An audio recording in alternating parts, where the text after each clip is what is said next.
Hello everyone! This recording is to advise the public of a change to this application since the last public information meeting was held.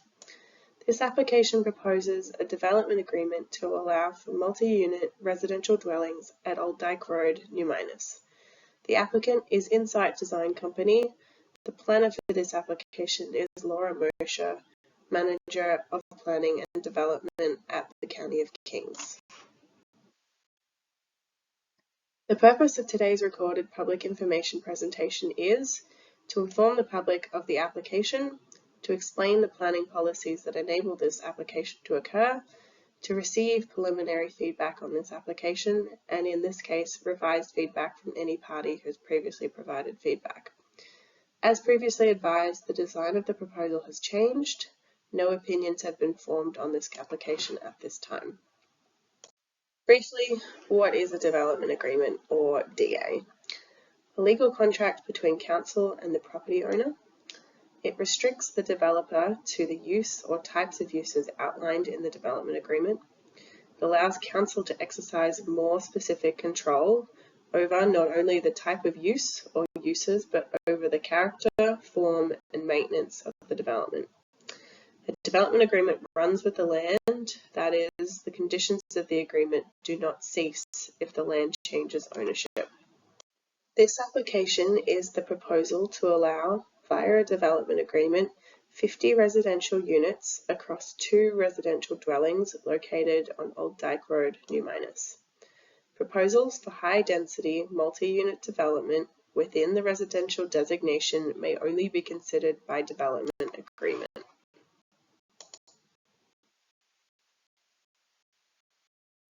This is a map of the municipality of the County of Kings. The red circle on the screen indicates the approximate location of the subject property within the community of New Minas. This is an aerial image of the subject property, which is outlined in red. So you'll notice the subject property features frontage along Old Dyke Road and is quite close in proximity to the roundabout which intersects with Commercial Street and the Granite Connector Road, which heads up towards Highway 101. Commercial Street is a commercial hub for the community and provides services to the wider Kings County community as well. This is a closer aerial image of the subject property. The subject property is approximately 1.2 acres in size. It is currently the site of mobile homes and a single detached dwelling. The commercial property is fronting Commercial Street back onto the subject property, and there is an Irving's service station and Mary Brown's Chicken on the opposite side of Old Dyke Road. This is a zoning map of the subject property. You will note the subject property is zoned residential mixed density. The purpose of the residential mixed density R3 zone is to accommodate a mix of housing forms, including up to 8 residential units on one property within growth centres as of right.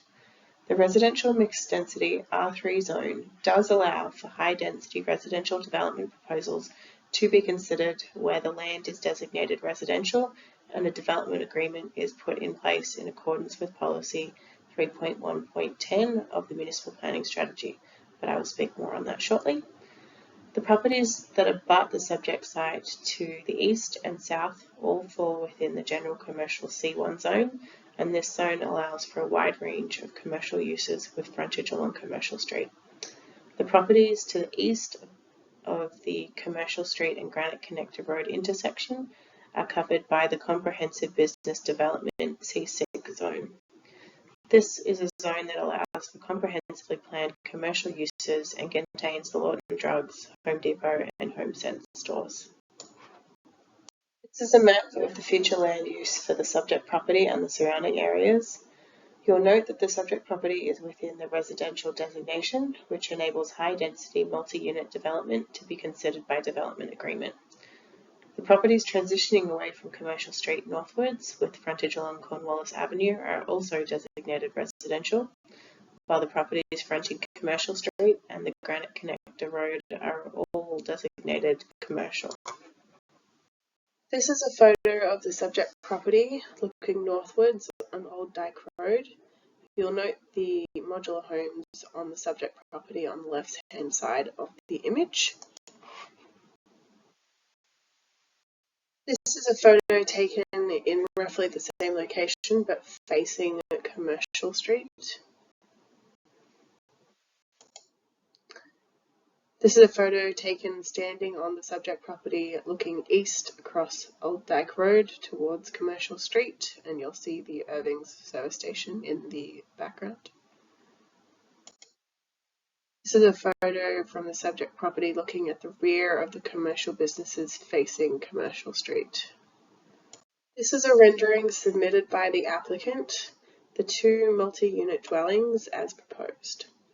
Building 1 is proposed to be 3 stories in height and will contain 1 and 2 bedroom units.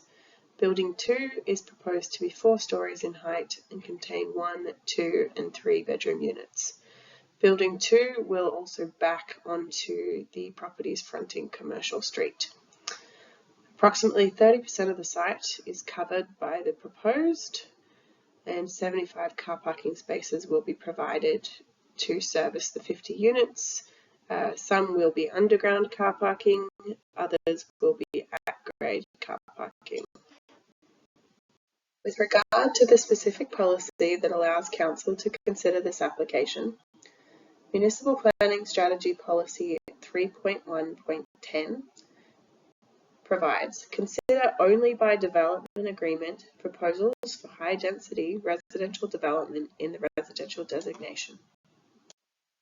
Council shall be satisfied that the proposal for high-density development has frontage on a collector road. Access to the proposed high-density development is not through any low-density neighbourhoods. The design, scale, and location of buildings is sensitive to the character of and provides an appropriate transition to the surrounding areas. The proposal meets the General Development Agreement criteria set out in Section 5.3, Development Agreements and amending the Land Use Bylaw. These are the criteria that all planning applications are evaluated against. The General Development Agreement criteria are set out as follows and consider. The proposal meets the intent of the municipal planning strategies, that is, it meets the goals and objectives of the municipal planning strategy. The proposal does not conflict with any of the municipal or provincial programs, bylaws, or regulations. That there would be no undue negative financial impact on the municipality. The proposed use is compatible with surrounding land uses. That the proposed use is within close proximity and adequate supply of institutional and community facilities. That traffic considerations such as existing road network, traffic generation, and congestion are addressed. That fire protection services and equipment are adequate for the proposed use. That there is adequate water supply and sewer services available. That there would be no undue potential for flooding or serious drainage problems as a result of the proposed use. That there would be no negative impacts on well fields or other groundwater supplies as a result of the proposed use. That there would be no soil erosion or siltation of watercourses as a result of the proposed use. When applicable, that there would be no negative impacts on lake water quality or wetlands as a result of the proposed use. No negative impacts on neighbouring farming operations, and that the site is suitable based on its physical characteristics, i.e. grade, topography, utility rights of way, and such. With regard to the development agreement process, this application has been revised since the initial submission of application documentation. Due to the length of time since the original public information meeting, it was deemed necessary to notify the public again of this application. This recording will be available online for 30 days on the municipality's website. Properties within 500 feet will be notified of the planning application and the public information meeting. Upon completion of the 30 days, staff will complete a review and draft a report making a recommendation. This will be reviewed by the Planning Advisory Committee, which will provide a review and recommendation to Council. Initial consideration of the application will then be undertaken by Council, following which will be a public hearing. Again, properties within 500 feet will be notified by letter mail of the public hearing, and it will be advertised in the newspaper. After completion of the public hearing is final consideration from council, where a vote to deny or approve the development agreement would occur.